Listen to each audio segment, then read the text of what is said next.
the gyroscope is cooking here because gyroscopes work differently at different temperatures. I can't take off here for a few seconds. Let me tell you that I am not hilarious. I am not awesome. I am a dream crusher.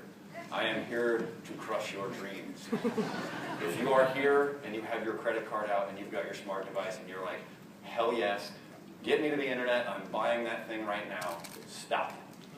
Stop. You too, well, actually don't. You too can get shut down by the federal government too. Run out and buy one, go ahead. Some of the people, it's actually surprising me the number of people that have come up to me saying, hey, my newsroom's got one, what should we do? And I'm like, don't go outside. I will crush your dreams, but I will restore your hope while my gyroscope is cooking. The federal government right now, the answer, if you go to the federal government and say, hey, can I use a drone for? They will say no before you stop. The answer is no. There's two groups of people in this world who can fly drones legally. A hobbyist, somebody who is not being compensated in any way. I'm here to tell you, if you ask me, but what if? The answer is no, you're not a hobbyist. If you're just flying around for fun, you're a hobbyist. If you are anything other than that, the FAA is going to take a very dim view of you. The other group of people who can legally fly are agents of the government, public entities. And the reason I got a letter from the federal government was that I am an agent of the government. I had no idea, but as a professor of a public university, indeed, I am a public employee, therefore an agent of the government. I never thought of myself as the man, but now I am the man. So, as such, the aircraft that I have here, which is a $500 DJI Phantom, falls under the category of public aircraft. That means this $500 thing that I bought off the internet has to go through the same certification and authorization program that the Customs and Border Patrol agents have to go through to get authorization to fly Predator B drones on the border. So, same paperwork, same process, probably not the same level of scrutiny, but I have to go through that process too. We're treating it like an investigative reporting project. If you go to dronejournalismlab.org, you can see all of the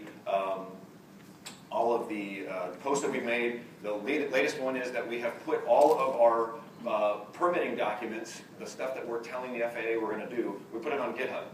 If you're curious as to what the permitting process looks like, go right ahead. So, I said I crush your dreams, but I'm going to give you hope. There is word around the campfire that by the end of 2015, and by the way, I'm not just standing here talking, as soon as this yellow light stops blinking like that, I'll be able to fly.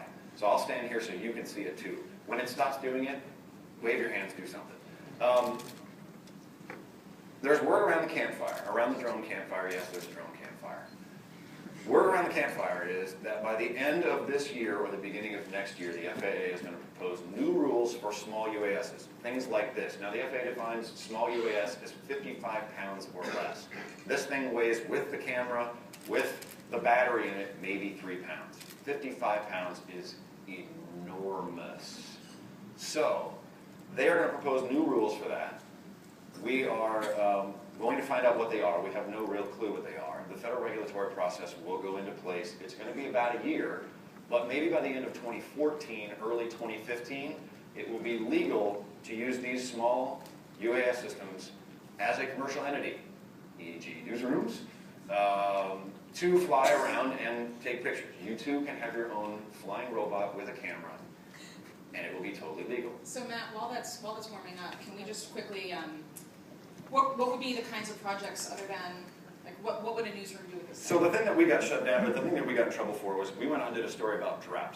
Now, people ask me all the time, oh, are drones the future of journalism? No, drones are not the future of journalism. Drones are a part of a future of journalism. They're a tool. They're a tool for you to tell stories, to enhance stories, to get stuff that you can't get now. The thing that got us shut down was we did a story about drought. Last summer, Nebraska was in the middle of the worst drought since the Dust Bowl of the Great Depression. We went out on a river. It's the Platte River. A river runs in the middle of the state. It's not unheard of at dry times for the Platte River to go dry. The joke of the Platte is a mile wide and an inch deep.